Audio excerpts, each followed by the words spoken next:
Feminilidade Radical, capítulo 7, parte 2. Manteiga de amendoim e geleia. Enquanto eu estava escrevendo este capítulo, encontrei uma garota de 15 anos que não tinha sido exposta ao pensamento cristão sobre a sexualidade. Suas experiências sexuais até então, em sua jovem vida, são de cair o queixo. E meu conceito de deixar o sexo para depois do casamento é igualmente estranho para ela. Ela estava inicialmente atraída pela ideia de homens tratando mulheres com respeito e honra, mas quando descobriu que parte disso era devido à gratificação postergada da atividade sexual, ela não conseguia entender. Ela pensava que certamente algo estava errado com os homens que conseguiam exercitar esse tipo de autocontrole. E visto que o casamento também não tem sido uma expectativa futura, ela não tinha qualquer motivo particular para recusar as ofertas mais vis de sexo em grupo e outras atividades sexuais descompromissadas. Estive pensando muito sobre ela enquanto trabalhava neste material. Sua noção de sexualidade e relacionamentos parte o meu coração. Sua aceitação de como tem sido tratada pelos homens, os quais eu poderia acrescentar tem cometido um crime porque ela é menor de idade. Parte o meu coração também. Embora ela seja um exemplo extremo, ela não é incomum. Para ela e suas amigas, o sexo é uma transação que você negocia e depois descarta. Eu não sei se terei oportunidade de conversar com ela de novo no futuro, mas oro para que sim. Há muitas coisas que quero conversar com ela, incluindo a perspectiva cristã sobre o sexo. Como mencionei antes no livro, só me tornei cristã ao contemplar 30 anos de idade. Vivi um estilo de vida libertino, você poderia dizer até aquele momento. Meu entendimento sobre a perspectiva cristã acerca do sexo era apenas diga que não. Então fiquei agradavelmente surpresa como recém-convertida de ouvir pastores e palestrantes de Ministério de Mulheres ensinarem abertamente sobre o bom dom de Deus para o sexo. Eles não falavam de maneira inapropriada, mas era inspirador ouvir uma celebração sem embaraços do sexo marital sendo apresentada para a igreja, como CJ escreve em seu livro para maridos cristãos. É lamentável que, no que se refere ao sexo, a cultura secular veja o cristianismo como primeiramente preocupado com proibições. Obviamente, o pecado frequentemente corrompe o bom dom de Deus para o sexo, divorciando-o da aliança do casamento e tentando criar uma experiência falsificada. Todo o mau uso da sexualidade é condenado na Escritura. Os alertas da Bíblia contra a imoralidade e o poder da luxúria nunca devem ser negados ou ignorados. Então, é correto que os mandamentos bem claros em nossas mentes. Mesmo em Cantares de Salomão, encontramos admoestações repetidas contra a atividade sexual pré-matrimonial. 2, 7, 3, 5, 8 e 4. Mas, uma vez unidos em casamento, as coisas mudam, rapazes. No início, Deus olhou para a união erótica do esposo e da esposa e viu que ela era boa. Sua opinião não mudou nem um pouco. O sexo foi criado para o casamento e o casamento foi criado em parte para o prazer do sexo. Essa é uma mensagem que precisa invadir a nossa mídia saturada pela pornografia. A solução atemporal é o modelo de aconselhamento 1 a 1. A Bíblia instrui as mulheres mais velhas a ensinarem a mais nova a como amarem seus esposos terem controle próprio e serem puras. Tito 2, 4 e 5. A pureza não é somente para o tempo antes do casamento, mas também para o tempo posterior. Digno de honra entre todos seja o matrimônio, bem como o leito sem mácula, porque Deus julgará os impuros e adúlteros. Hebreus 13 e 4. Creio que os pastores deveriam estar ensinando à igreja nos domingos o que as Escrituras falam sobre o sexo, mas o formato 1 a 1 abre espaço para a franqueza, perguntas e confissões que se perdem em grandes grupos. Precisamos combater quaisquer noções falsas da sexualidade e da piedade, apresentando um retrato claro e sem embaraços da intimidade conjugal. Uma geração que está bem familiarizada com as variações físicas do sexo precisa ouvir sobre a segurança poderosa, a atração e a liberdade emocional presentes na fidelidade conjugal monogâmica. Jovens mulheres que são constantemente desrespeitadas pelos homens precisam ouvir como o casamento é construído sobre respeito e honra mútuos. E como isso deveria fazer uma esposa se sentir querida e estimada. Elas também precisam saber que Deus não está envergonhado do que Ele criou. Mesmo embora seja intensamente físico, não é nem pouco não espiritual. Quando um casal em matrimônio está no meio do prazer das relações sexuais, eles podem não estar experimentando a santidade da mesma forma que eles experimentam quando estão orando ou adorando a Deus. Mas não se engane, aquele é um momento muito santo. É desejo de Deus que todo casal cristão regularmente desfrute das melhores, mais íntimas e mais satisfatórias relações sexuais de que os homens são capazes. Na mídia popular, o sexo marital não recebe aplausos. Quando ele é mencionado, ele se torna o alvo de piadas tediosas. É por isso que o aconselhamento é importante. As mulheres mais velhas, que têm resistido com sucesso às várias fases do casamento, precisam dar conselhos sexuais práticos, tais como fazer sanduíches de manteiga e de amendoim para o jantar, uma dica atemporal da esposa de CJ. Recentemente tive uma conversa com uma jovem mãe de primeira viagem. Antes de nosso bebê nascer, ela explicou: eu tinha muito tempo para romance com meu esposo, para limpar a casa e fazer refeições deliciosas.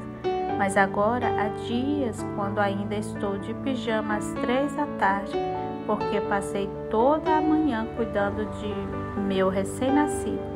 Então, como mantenho meu esposo como prioridade quando minha criança requer tanto tempo e atenção? Ela perguntou. Querida, eu respondi: faça sanduíche de manteiga de amendoim e geleia para o jantar e dê a ele uma ótima noite de sexo e ele se sentirá estimado por você. Quando mulheres mais velhas aconselham mulheres mais novas no plano de Deus para a sexualidade, isso também cria a oportunidade de voltar a questões básicas como modéstia no vestir e expressão emocional. O seu estandarte sobre mim é o amor. Uma menina colocando um traje imodesto pensará que está bonita, porque é isso que a moda dita.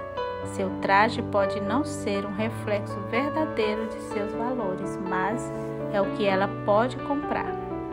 Então ela continua a acrescentar a acumulação diária do impacto visual da cultura da vulgaridade. Da mesma forma, penso que muitas jovens imitam estrelas pornô numa variedade de níveis, desde roupa, passando pelo cuidado pessoal até os relacionamentos. porque é isso que elas acreditam ser atraente para os homens. Se for sensual, então deve ser bom. Na ausência de outro ensinamento, há certa lógica perversa nisso. É por isso que devemos proclamar sem desculpas a beleza da modéstia e do comedimento, como um dos meus amigos homens tentou explicar para minha conhecida sexualmente ativa de 15 anos de idade. O preço de um doce é $1, porque é isso que custa para obtê-lo. Você não paga $2 porque não tem que pagar. $1 é o suficiente. Bem, o preço da minha esposa era tudo o que eu tinha e mais um pouco. Ela não compartilharia dos tesouros de sua sexualidade, de suas afeições, de seu romance e apoio sem que eu comprometesse a minha vida e o meu amor a ela até que a morte nos separe. Ela é impagável, pode-se dizer, e eu sabia disso desde o início. Ela exigiu meu respeito e minha honra, e tem valido completamente a pena. A escritora Wendy diz que a modéstia hoje é sempre tomada como vergonha. Embora essas sejam duas palavras distintas e dois conceitos diferentes, a visão prevalecente é que se você pensa que a sexualidade deveria ser privada ou especial, ela escreve, então deve estar envergonhada dela. Você é uma puritana. Do mesmo modo, se você está confortável com sua sexualidade, então deve se sentir bem em levantar sua camiseta para estranhos ou encorajar seu parceiro enquanto ele desfruta de uma sessão de striptease com outra mulher. Se você for como eu, deve se perguntar como essa mentalidade de harém é libertadora para as mulheres. O poema de amor erótico da Bíblia, Cantares de Salomão, repudia a ideia de que a modéstia e uma falta de paixão sexual estão interligadas. Ao invés disso, o esposo nesse poema claramente está atraído fortemente pelo apelo sexual de sua esposa. Arrebataste-me o coração, minha irmã noiva minha. Arrebataste-me o coração com um só dos teus olhares, com uma só pérola do teu colar. Que belo é o teu amor, ó minha irmã noiva minha. Quanto melhor é o teu amor do que o vinho, e o aroma dos teus ungüentos do que toda sorte de especiarias. Cantares 4, 9 e 10. Ainda assim, ele fala da pureza sexual e da modéstia dela antes do casamento. Jardim fechado és tu, minha irmã noiva minha, manancial recluso, fonte selada. Verso 12. Como Daniel escreve em Deus e Sexo, essa restrição sexual foi o que tornou sua relação marital tão apaixonada. Para outros homens, ela era fechada, reclusa e selada. Para seu esposo, ela era aberta, acessível e disponível. De fato, o amor dela é transbordante e fluía para ele, o que certa vez restringiu de outros. Ela agora o dá a seu esposo com paixão, sem reservas e liberalmente. E por quê? Porque ela tinha se guardado para esse dia e esse homem. Ela não era uma casualidade de promiscuidade sexual. Ela não tinha as feridas de uma jovem de 21 anos que disse com dor e tristeza na sua voz: tive 17 parceiros.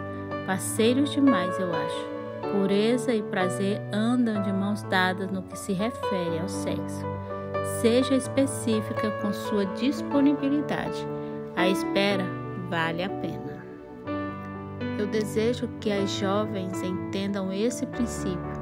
É natural que queiramos cativar a atenção de um homem, mas uma camiseta do programa Garotas Selvagens não é símbolo de amor, é simplesmente um distintivo de uma realização enganosa.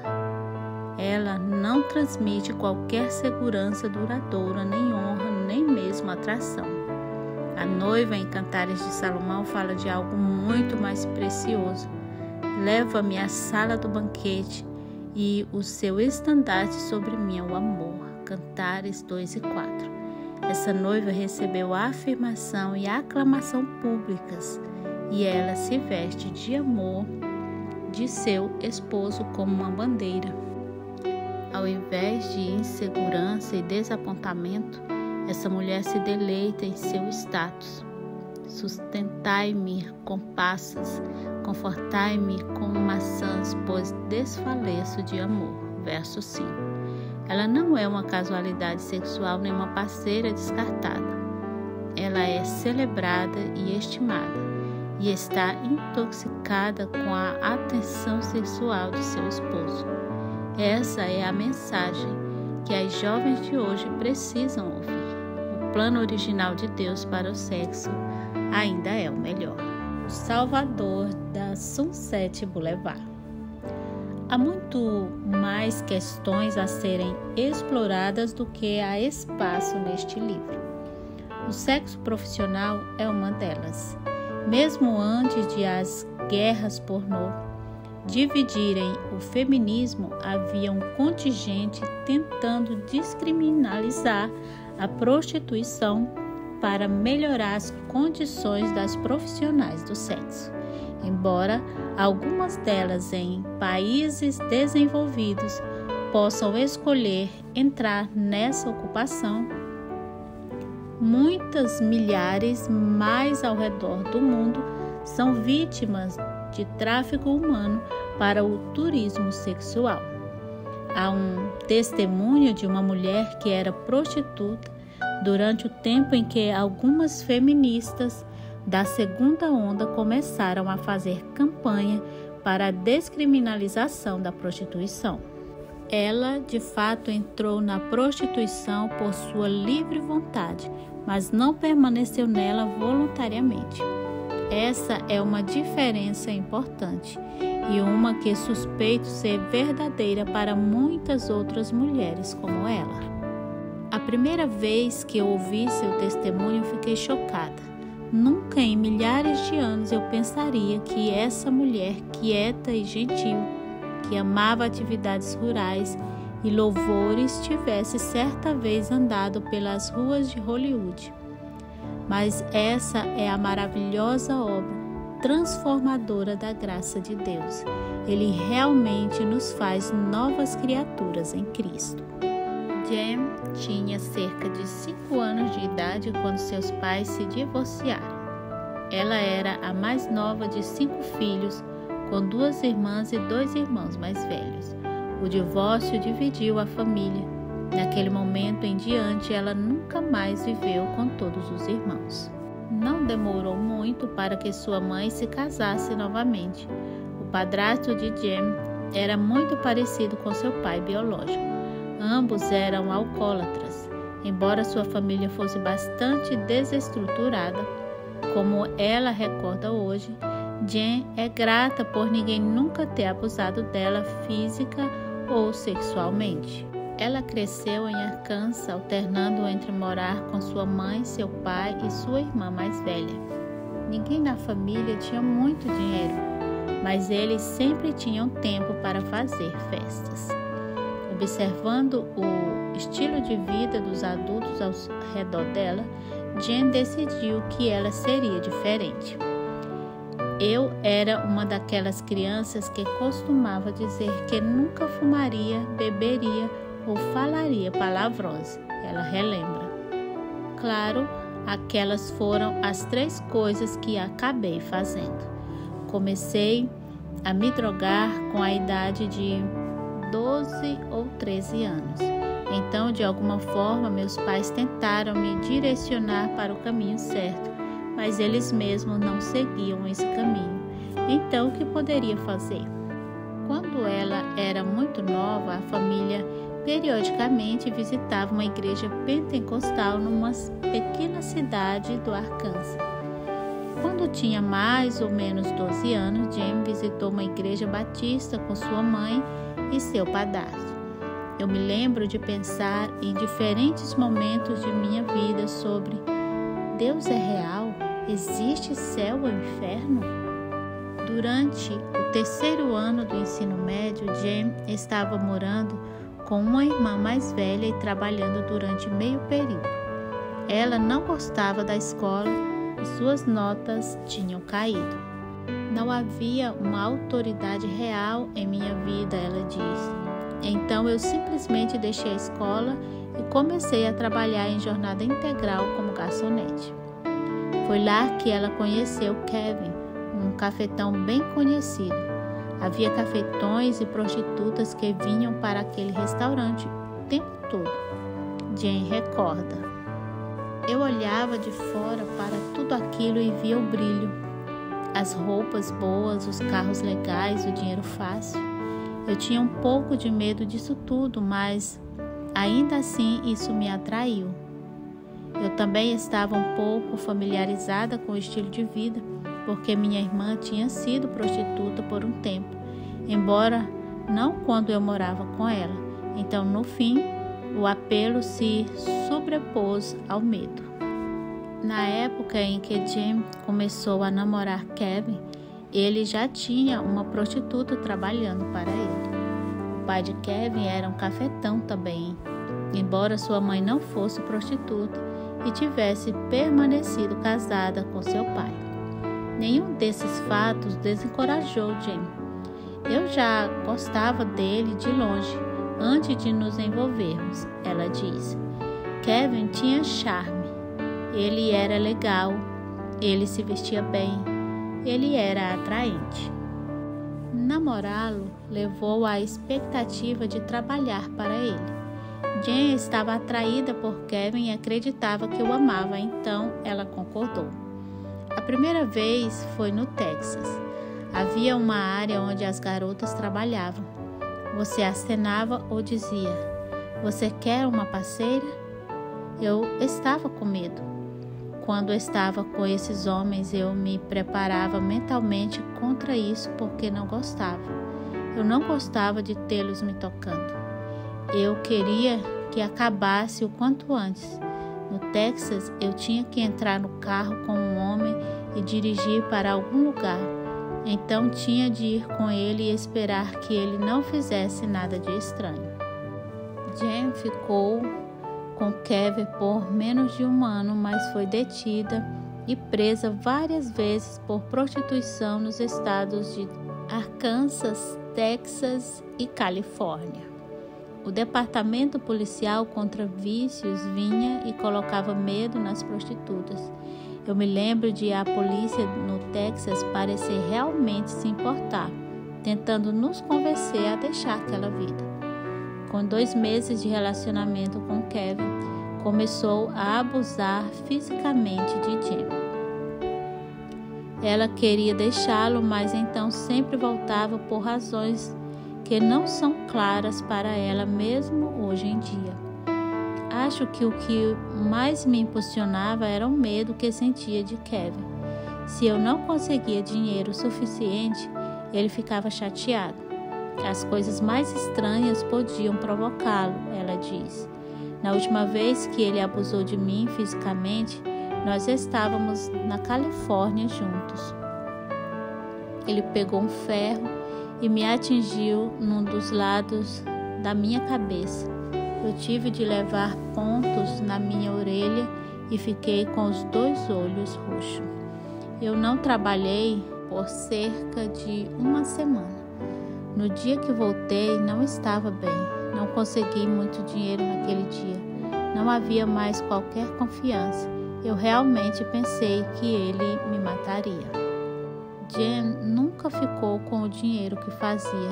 Ele ia todo para Kevin, apesar de todos os riscos que ela corria. Uma vez, quando estava na rua, ela foi estuprada. Numa outra vez, um rapaz apontou uma arma para ela. Um terceiro homem, de fato, procurou por ela com uma arma. Tudo isso aconteceu em menos de um ano nas ruas. Minha irmã esteve nas ruas por muitos anos. O que ela deve ter passado? Jen questiona com tristeza. Uma noite, Jen estava trabalhando em Sunset Boulevard, perto de Hollywood. Ela tinha ouvido falar sobre o centro, uma missão para prostitutas sem teto, fugitivas e outras mulheres de rua. Ela queria ir para lá para escapar de Kevin, mas estava imobilizada pelo medo do que ele poderia fazer. Em desespero, ela fez uma oração rápida. Deus, envie alguém para me ajudar. Naquela mesma noite, alguém do centro veio até ela, entregando folhetos sobre a missão. Jen não podia acreditar. Então ela pediu para ser levada. À idade de 22 anos, ela estava pronta para deixar as ruas. A noite seguinte no centro foi de testemunho e adoração. Durante aquele encontro, Jen não conseguiu parar de chorar.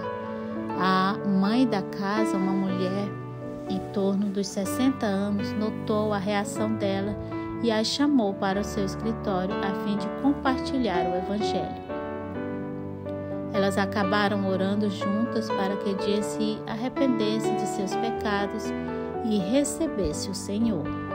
O centro era afiliado aos jovens com uma missão, Jocum, que possibilitou que Jen deixasse a Califórnia depois de 2 meses e se transferisse para um centro, Jocum, em Colorado.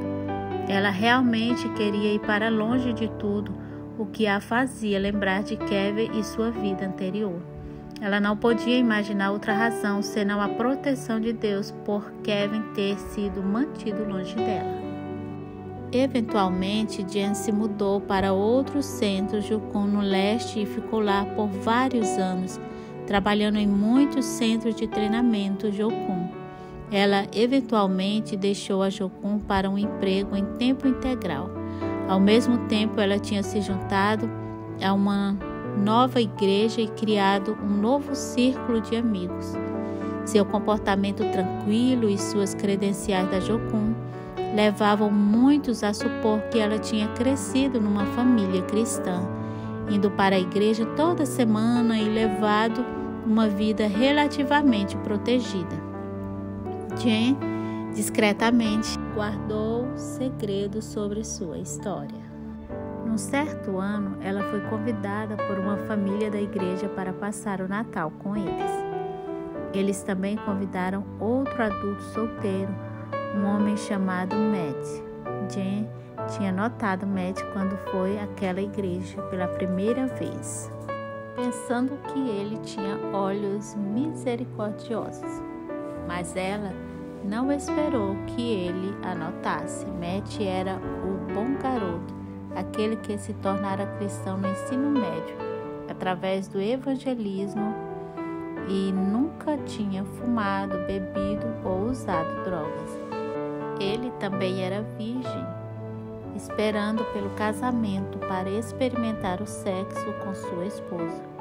Jen não poderia imaginar que ele continuaria interessado nela se ele soubesse a verdade sobre sua vida. Surpreendentemente, eles se deram bem. Nas muitas semanas seguintes, eles tiveram vários motivos para ficar juntos. Um passeio de solteiros, uma noite de filmes. Num dia muito quente de fevereiro, Matt a levou para um piquenique, num parque urbano que era conhecido por seus locais românticos. Jen segurou sua respiração quando ele começou a contar a ela sobre seus sentimentos. Ela não podia acreditar que ele queria ter um relacionamento com ela. Os próximos passos exigiram grande sabedoria, quando Matt deveria saber sobre seu passado e quanto ele deveria saber. Jen fez uma visita ao seu pastor assistente e sua esposa para obter aconselhamento. Seu pastor disse que Matt deveria saber antes do noivado, mas ainda era cedo demais no relacionamento deles para ele ter ganhado a confiança dela. Ele ficaria observando Matt e avisaria a ela quando o tempo fosse apropriado. Um dia Matt recebeu uma ligação. Eu me lembro de meu pastor me telefonando e dizendo: Jen, tem algumas coisas que ela precisa contar a você. Vocês precisam se encontrar, ele recorda. Então, telefonei para Jen e ela disse: eu não sei se você vai querer continuar depois de ouvir isso. E então, obviamente, eu não consegui dormir depois de ouvi-la dizer aquilo. Então fui visitá-la naquela mesma noite. Jen estava calma, mas ela mal conseguia olhar diretamente para os olhos de Matt. Quando ela terminou, levantou os olhos para ele e disse: eu vou entender se você terminar comigo. Eu quero que você saiba disso. Você não tem que ficar comigo se não tiver fé para isso. Matt ficou inicialmente chocado, mas levou apenas um momento para que ele a enxergasse com compaixão. Eu nunca imaginaria nada disso, ele disse. Deus mudou tanto você, Jen. Seu passado não é o que você é hoje. Portanto, se Deus lhe perdoou e aceitou, quem sou eu para pensar diferente? Seria uma honra para mim representar Cristo para você e amar e servir você como Cristo faz. Eles se casaram 6 meses depois. 15 anos mais tarde, Matt e Jen são hoje pais de 3 crianças. Uma dúzia de rosas vermelhas estão sobre a mesinha de centro em comemoração ao aniversário de casamento deles. Jen se senta perto de Matt, sorrindo para ele enquanto ele fala de seu namoro e noivado. Matt nunca fica hesitante de me ouvir conversando sobre o meu passado, Jen diz. Ele não se envergonha de mim. Ele quer que Deus seja glorificado. Matt concorda enquanto ela diz isso. Deus preparou meu coração. Ele tinha me dado um sentimento de que ela era alguém que Deus tinha aceitado e eu não tinha o direito de não fazer o mesmo. Há algum tempo durante nosso namoro eu tive a impressão de que Deus estava falando comigo.